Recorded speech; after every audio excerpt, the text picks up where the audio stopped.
Yes, I'm ready to go live. Hello, y'all. Allison Crow here. And today I am recording live for the podcast, and I'd like to have a different kind of conversation. This is episode number 109. I said that last week. Elise edited it out for me. And today the topic is technically to embrace your crazy. And what I think is perfect about it is that as a soulful CEO, as a longtime business owner, sometimes I need my own medicine. I need my own medicine. And the medicine I need today, I want to share with you, is the soul part of CEO. Quite a few years ago, I was thinking, I don't really want to do any more business coaching, but that's what people were always coming to me for. And I love deep inner work. And, I thought about walking away. And the fact is, I love business. I love using my brain. I love solving problems and strategy.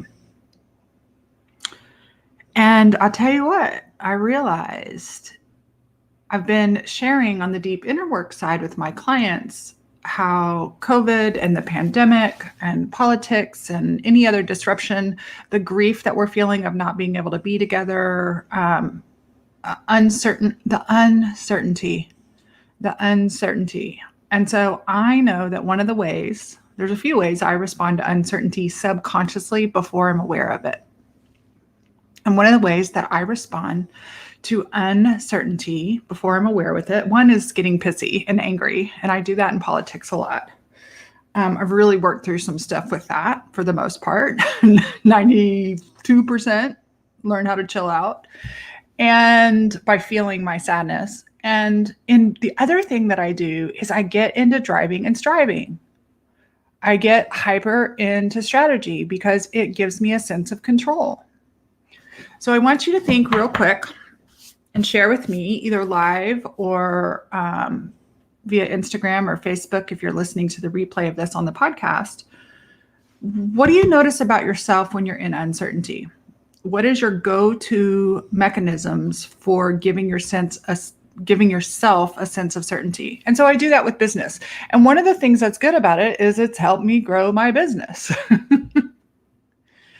And I don't know about you, some of my most popular posts are about my overthinking post. And I realize I've gotten into overthinking. And one of the reasons I get into overthinking is because I, just like you, get seduced by the slick and shiny. I get seduced by the slick and shiny of online whatever. I get seduced by my own models and ways and pathways. And then every so often, something reminds me, usually a coach or a mental breakdown, not a super serious mental breakdown, but you guys know, like the breakdown that leads to the breakthrough reminds me of what I want to put first. I love the strength of my brain. I think I'm smart. I value research. I value intellect. And once again, politics is teaching me and COVID is teaching me that I a lot of times rely on it to feel superior. And when I start noticing that there's like a tilt that I hit in overthinking, in using this brain under this little bandana here today, there's a way that is expansive and helpful. And then there's a way that creates constriction. And I love recognizing the constriction now. Like I want to clap for me for recognizing it most of the time, not all the time, but most of the time. And when I recognize it, the same thing I tell my clients, your head is a tool, your heart is the rule. And so right now it's really easy to ignore what my heart wants. And my head likes to say, I've got this. I'm in charge. Motherfuckers, let's get this done and everything will be okay. Not that I'm like consumed with worry or fear, but of course, there's some underlying uncertainty. And so what I love is what my heart wants. And today, as I sat down with, I looked at my beautifully created, co-created podcast plan, and the title that my team organically helps me create is Embrace the Crazy. And so what I loved about that is my heart is crazy. And maybe your heart is too. My heart remembers what works. My heart knows that it can be fun even when it's hard. My heart knows how to use my head as the tool and not the ruler. And every once in a while, my head gets in and the strategies and the plans. And when I lead with strategy instead of am supported by strategy, I start screwing myself over. And so a couple of weeks ago on my one-on-one call with Tara Newman, who is my mastermind coach right now, she reminded me about what works for me. She's watched me. She reminds me what works for me. And I'm going to be talking with her today. I had some plans of here's to the crazy hearts. Hey, Justin. Hey, Anna. Do you ever do this? Do you ever think, if I just have this in place, then this will happen? If I just have this, then this will happen. And I have loved and been sharing on the podcast a lot of the systems and structures that I set up. And I have got to remember that those systems and structures do not make me, they support me. And when I start to let them position as being the business, it takes me out of it. And sometimes we need that. Sometimes we need our systems and the things that we as CEOs set up so that our heart can rest. And then sometimes our heart is like locked in the bedroom resting, going, I'm ready to get back in the game. I'm ready to get back in the game. And I don't know about you. Last week, I had 3 people come in the back door. The doors aren't officially open, but I had 3 people come in the back door because I happen to know the person who's in charge of the doors of Soulful Success come in, and all 3 of them are very high level growth achievement business owners who just want connection. And I realized that a lot of times I'm trying to prove to you how I can change your life. I'm trying to prove to you this intellectual or this strategic concept because I'm good at it. And a lot of times I'm right. But I also want to remind you that inside of all your structure and all your systems and all your plans and all your visions and all your dreams is your heart, your wild, tender, desiring companionship, camaraderie, collaboration, connection, heart. I was tempted last week. I may have talked about this on the podcast. I was tempted. I got a really, really talented, good, and tempting cold email. Most cold email pitches I get, I don't even respond. And I got one that was really personal, even so it wasn't cold. I don't know them, but it wasn't cold. And in my eyes, I started seeing this and I started thinking, if I just spend this money on this, then it will fix all this. And all of a sudden I'll have all these new people. And I have a colleague, I'm so happy for her. She runs a completely different kind of membership. But I had a colleague last night share in our mastermind group. She has 3,000 registrants for her. She's doing a webinar this weekend. And I was so jealous. Not like the evil kind of jealous, but I was like, ooh, if I could just have that. How many of you have that? If I could just have that. And what I'm noticing when I get to that phase, when I get to comparison, I mean, obviously I celebrated her, but part of me was like, ooh, I wonder what it would be like for me to have 300 participants. You guys, I am badass, but my Zoom, like I don't have to have the program more than 100 people. And here's what's funny. It's a very lucrative business, but somehow my eyes always get really big. My eyes start to get greedy. My eyes start to really desire more. And the subtitle to this podcast, and I remember Dave Gorham is the one who said it to me. He's my first coach after I left Keller Williams. More is not better, better is better. And I love better systems and better structures. And I tend to get in a hurry to implement them all. And recently, Tara put out her own podcast on massive growth I can't remember the title. Let me look at the title of it real quick, just so I get this right, because I'm going back and listening to it a second time. How to have massive business growth at a modest pace. And you guys, a modest pace has worked for me. But sometimes, just like you, I see all the shiny stuff out there and I don't even realize it's getting to me in a way that doesn't serve. And so what do I mean by getting back to crazy? Let me take a sip of water. I'm going to tell you a funny story. Okay, this came up on a coaching call last week. So my coaching call with my coach, she reminded me, Allison, do what works. And what works is relationships and connections. And so instead of building a new opt-in, instead of doing all this stuff, I'm going to just start connecting with the people who opt in. Like, hello, I'm a human being. Why does everything have to be automated? Why does everything have to be automated? I don't need some slick opt-in to convince you to work with me. What if I just built relationships? And so I was talking with my coaching clients on our business call on Monday. And all of a sudden I remembered my first year of real estate. So my very first year of selling real estate was 2003. I got my license in September of 2003. 2 weeks later, my ex-husband left, came home on a Wednesday, and he said, I don't want to be married anymore. And he left. And I, at the time, had a full-time job as a technology coordinator for a K-8 Catholic school campus here in Austin. And I had asked my boss, who I'm still friends with to this day, he's not a principal anymore, but I had asked him, I was like, my husband left.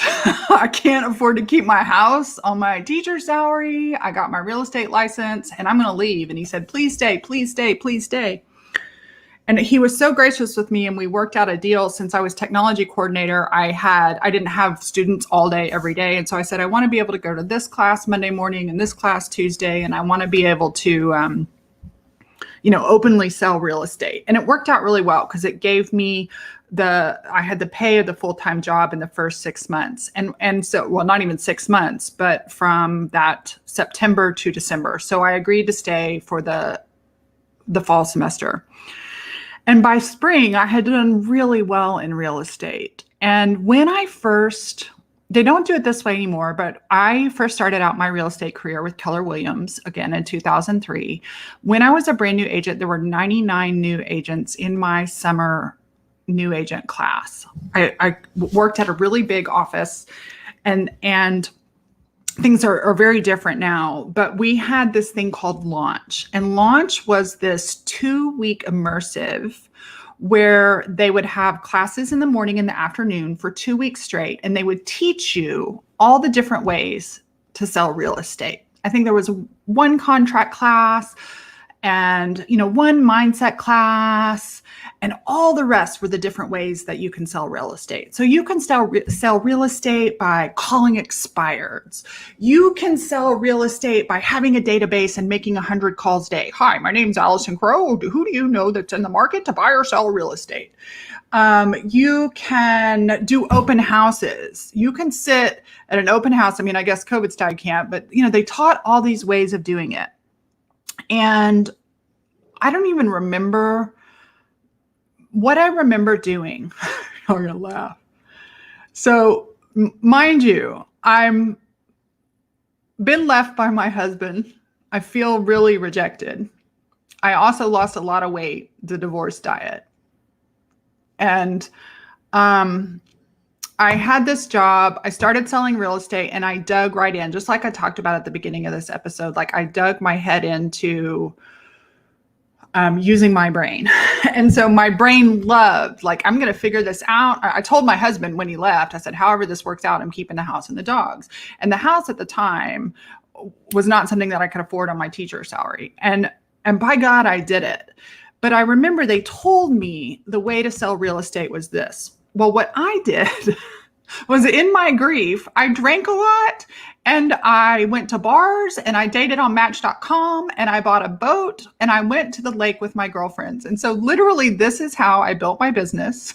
It's crazy. I'm not necessarily telling you to do it. I'm using it as an example of, nobody told me in those classes, come to the office early before everybody else and write 5 to 10 personal notes. Love on people. This is before social media. Learn the market. And then by 10 o'clock, leave and go to the lake with your girlfriends and start smoking weed out of apple cores. Park the boat and meet people on the lake. I never knew that that was an option for selling real estate. And the other one was date people on Match.com. I sold like 4 houses to guys I dated on Match.com. I married one of the guys I dated on Match.com and I sold his house. And nobody said, party your insecure ass off, drink too much, be flirted with by the married men. I hate to admit it, I'm not proud of it, but there was something about, I felt really rejected, and some of the married men at the office were really kind, and we just had a lot of fun together. There was a gang of us that all ran around, and we went to the lake, and we went to restaurants, and we went to all the realtor functions and stuff, and we had parties, and I used to have client parties, and my client parties were color themed. I remember the first one was right after I got a divorce. I was called the Pink Party, and I didn't want to get out my Christmas tree because I didn't want to get out all the, relationship ornaments. And I didn't want to feel sad. I was avoiding my feelings. I didn't want to feel sad. And so I went to this store that we used to have in Austin called the Christmas store. And I bought all these pink ornaments, and I decided I'm going to have a client party. And now I wasn't this luxury agent who was like, how can I do this economically? And so I decided I was going to have this pink party. I was going to serve food and pink drinks, and if you wanted something else. And I made these CDs. To this day, epic CD, the first one for sure. And I would make these CDs, like mixtapes, right? But on a CD. So I'd make these mixed CDs. And the first one was all the songs had the word pink in it. It's a great CD. I need to actually pull that out. I probably have it on my iTunes somewhere. And or recreate the playlist for you guys. And it was so fun. And everybody would wear pink. And I still have pictures from the pink Christmas party. This one, what was that party called? I don't even remember the name. I don't even remember the name of that party, but I had these client parties. So I had a pink party, I had a blue party, and y'all, they were like keggers. Okay. It was not a classy party. My realtors would come, my clients would come, and I would tell it was back in the Evite days. And on the Evite, I'd be like, realtor and mortgage friends, y'all are welcome to come, but this is really for my clients. But I also wanted my friends to come too. And somehow my first year in real estate, out of all the rookies, no, you're going to laugh at this, I was number 2. There's an amazing man whose initials are LL. He still sells real estate to this day. I do not. I have not had my license since 2013. And LL and I were very good friends. But LL worked his ass off. LL worked 40, 50 hours a week. And I worked from 7 to 10 in the morning, maybe 7 to 11. I worked when I was working on my deals and my clients. And then I just went and played. And he sold, the way we calculate for awards and stuff in real estate is in volume. And so he sold $40,000 more in real estate with me. So he won the award for Rookie of the Year. And I lovingly tease him because we were always neck and like, oh, I'm going to be first. Well, I am proud to say I got second place. I did not get the plastic star. But I sold almost as much real estate and I had a lot of fun. And nobody told me that going to the lake, dating dudes, and smoking weed out of an apple core was the way to sell a lot of real estate. Also, the establishment didn't like it. They didn't like that Allison Crow was successful on her own terms of having fun and building relationships. Now, I'm a little bit older and wiser and a lot less insecure. I was really hurting at that time. I didn't know how to feel my hurt. I've done a lot of healing so my crazy today is different than my crazy then. But my crazy today is remembering that more is not better. I do not need to spend more money. I do not need to have more systems. And honestly, right now, I don't need to make you guys another opt-in.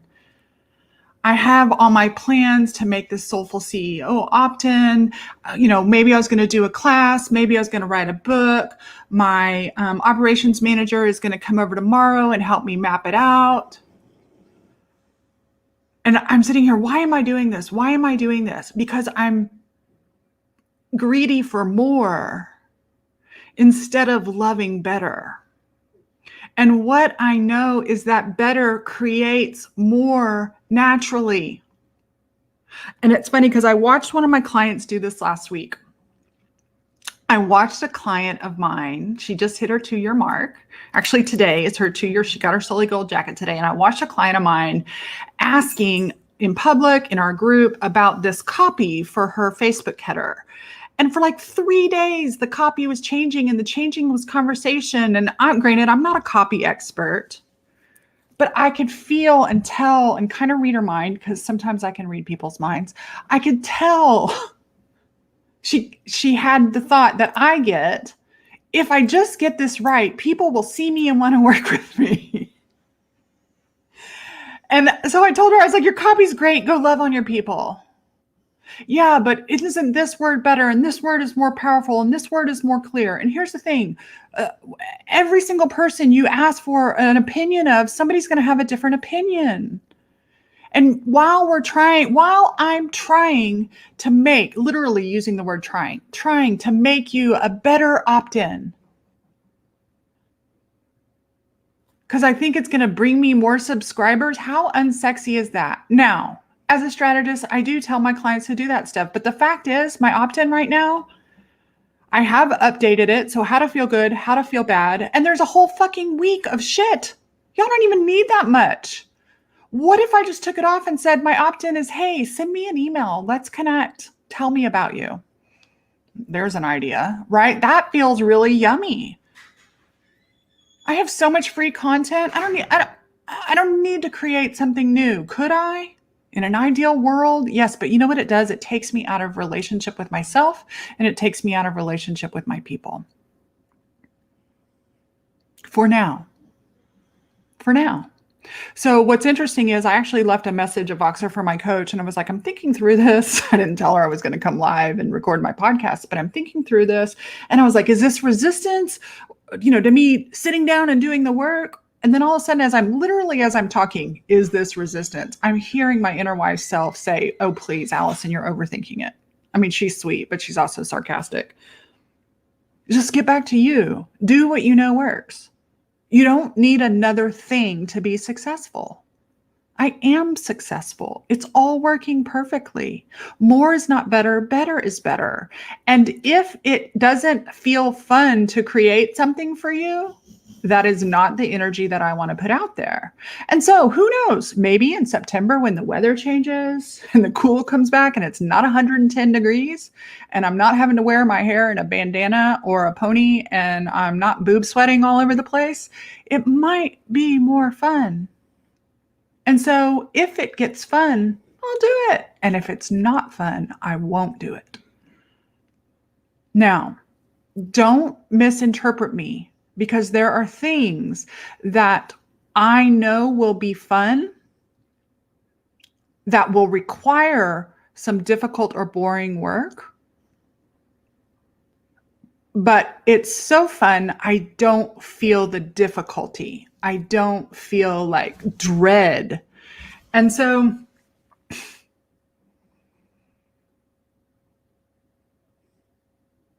I'm pausing. If you hear a silence, let me breathe and take a sip of my water. Justin Williams. I'm going to read what Justin Williams wrote on the live comments because it doesn't, I appreciate it for me and I'm going to receive it, but I want to give it to the audience too. You've reminded me that as a fan, I enjoy your opt-ins, your resources, etc., but I love you and I want more of you. I say that because I remember that my audience feels the same way.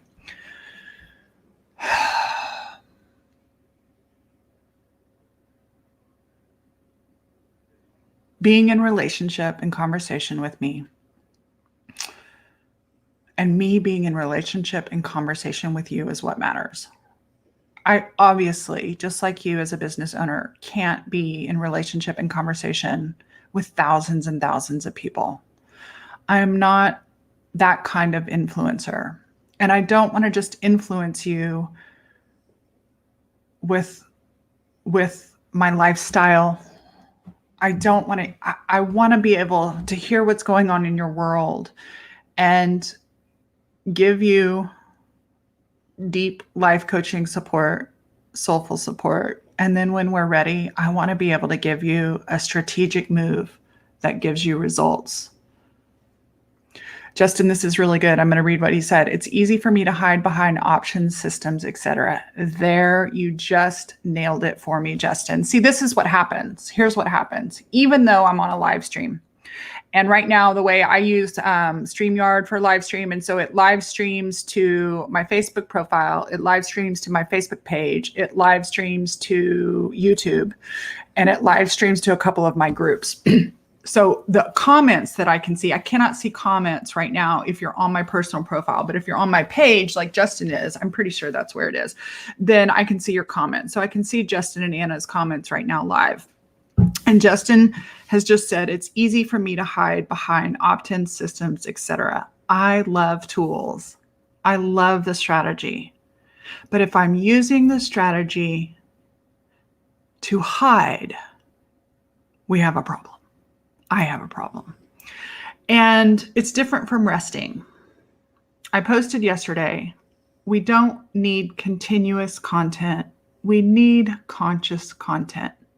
And if I'm creating conscious content and I'm creating self-care and self-support consciously, then my content will come when it comes. I will be connecting with myself when I connect with myself and when I connect with you. And it will all end up working. So probably not what you expected to hear from a soulful CEO, but I think that's part of the difference. As a soulful CEO, my primary job is to remember that I'm a soul. I love the CEO stuff. I love the business stuff. But without the soul, without my own heart being in it, even if it's hard, because there's plenty of times when it is hard. People ask me all the time, how'd you do what you do? This is hard. One of my friends is like, oh my God, how do you do this? This is a lot harder than I thought. Like, oh yeah? Yeah. And even with that,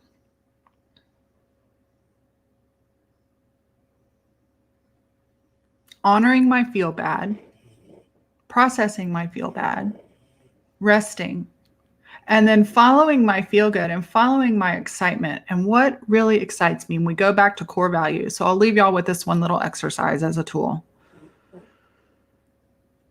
Core values. It's one of the first, like core values and life wheel, right? Life coaching 101. But they're really good exercises to do on a regular basis. And especially if you're experienced, I want you to get out your core values exercise and I want you to get out your life wheel again. Core values and core values, maybe that's something I can make as an opt-in because I already have it. It's something I give my one-on-one clients. I have a worksheet and a little workbook. And my philosophy on the core values isn't just to know your core values. But if I have 5 core values that generally stay the same, and then I may have 2 that rotate, right? So like creativity is always one of my core values. Connection is always one of my core values. Growth is one of my core values. I have a couple other ones, but those three are always there. They've been there since I was 12 and they're still there now. So for example, simplicity is a newer core value. I didn't necessarily have it 5 years ago, but so I have 5 or so that have been around forever. And then I have a couple of floaters, depending on my lifestyle, depending on circumstance. I'm allowed to bring in some others, but most of them are literally embedded into our psychology. And what I know is, let's assume we have 5 core values and you're aware of what those are. If I can look at a client, and if we know their core values, and if 4 of those core values on a scale of 1 to 10 are 8, 9, or 10, like if they're all 10 plus, they're all super, and one of them on a scale of 1 to 10 is below 7, and overachievers tend to underrate themselves, so let's say even below 5, they are suffering. Your values energize you. And so right now, a lot of people are feeling really tired because one of their core values is connection and relationship, and we haven't been able to have connection like we normally do, right? And so even if all these other things are going right in your life, if one of your core value tanks, I think the analogy that I use in my workbook is like a 18-wheeler tanker. They usually have a couple of tanks of gas. And instead of going from one tank to the next with our core values, we actually use all of them at the same time. And if one of them is empty, all of them will suffer. And so take a moment and check in about your core values. And I know, and what I'm realizing as I talk through this with you today is, like Justin said, it was easy for me to hide behind my options, my system, and my plan because I'm grieving connection with you guys. I'm grieving face to face. We were supposed to have camp. My mastermind clients, I had one of them that was buying a ticket from the Netherlands to come all the way over in June. We normally have a fall Soli retreat. I don't know when any of this is going to happen. I'm even nervous. Like my Amber is still coming over tomorrow, and we'll figure out something and plan something, or maybe we'll pack boxes since we're moving. And I'm nervous about that because of COVID. We just can't do those things. So I can either be a victim of that or go, okay, how can I create connection? I can keep hiding behind these systems and think they're going to fix me, or I could acknowledge that I'm sad. I miss hugging my people. I miss the vitality that we have when we're together. And even though we get to have Zoom and all those other things, I got to figure out ways to connect more. That's why I wanted to have, I'm so thankful, like Justin and Anna and the people who are here interacting live, because I just wanted to have a conversation. I didn't want to just sit behind the podcast and follow an outline and tell you these 7 points for making your life better. Blech. We don't need more information. You don't need more information. We need to remember what works, and to work what we know works. So with that, my friends, it's 9:30 in the morning. I have a call at 11. We have a live call today. I want to tell you what's going to happen. I don't know the dates. I'm just trusting myself, but be on the lookout. So here's what you can do. I do want to invite you to come and be a member in my Soulful Success coaching community. It's so much more than information. It really is a community, and you get deep coaching, life and strategy from me. Plus, it's really a network too. It's like a networking group. I see clients cross-pollinating all the time. Most all of our members are growth and achievement members. This is just because it's a lower fee does not mean it's just for newbies. There's a couple of new people in there, but it's mostly life and achievement. Growth and achievement. The wait list is up right now at coachwithallison.com. And here's what's going to happen. I don't know when, but sometime between now and August 15th, I'm going to open up the doors, and it's going to be the last time it's open at 222. I'm raising the price. And the reason I'm raising the price is because I want more growth and achievement members in there. I want more people. One of my new clients came in and she said, I'm treating this program like it's a $10,000 program. She's an achievement. She does retreats all over the world. She wants connection. She wants collaboration. She wants other high-level human beings. And that's exactly what I created this for. I did not create it. I mean, I have a whole library of stuff that can help new people. But as I used to tell my real estate clients, once I'd been doing that forever, I was like, I don't ever want to talk about a fucking listing again. Let's get in here and get to the real stuff because you know how to sell houses. And most of my clients know exactly what they need to do, but we need to do the deeper inner work. They need to have the sounding board of myself and others to help them see what they already know and to get the confidence and discipline and joy to go out there and do it.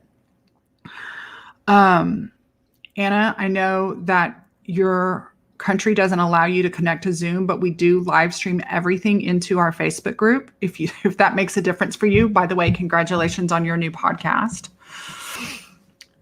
So get on the wait list because I'm going to send a message to the wait list first to lock in at 222. This is the last time it's going to be priced at 222. I have the new price is either going to be 297 or 333. I don't know. I'll decide later, but I'm raising the price because it's worth more and you'll value it more if you pay more for it. So coachwithallison.com, get on that. And sometime between now, today is the 30th. This will be released on August something. And hello, team that's listening. Surprise, surprise. They're probably like, you're deviating from the plan. And I'm like, hell yeah, motherfuckers. Mama's getting her soul back. All right. Peace out, you guys. I appreciate you. Thank you for those of you who are here live. Thank you to you listeners, you invisible listeners who I have no idea who you are. Some of you share on Instagram or you let me know or you share the podcast. And I really appreciate that. If you want to, you can go to iTunes and give me a review. If you give me a shitty review, I'm going to read it online and I'm going to say your name because it's funny when I get shitty reviews. I have plenty of them. If you want to give me a great review, I like that too. You know, it's funny. I just said that because people say that. I really don't fucking care. I really don't care. I didn't get up and do I didn't follow the strategy of how to have a podcast. I decided to have a podcast the way I want to have it. And it's a little bit quirky. And so peace out and love to all my heart-centered, soulful CEOs. Go be quirky. Go be you. Do it your way. Be you. Do it your way. Mwah.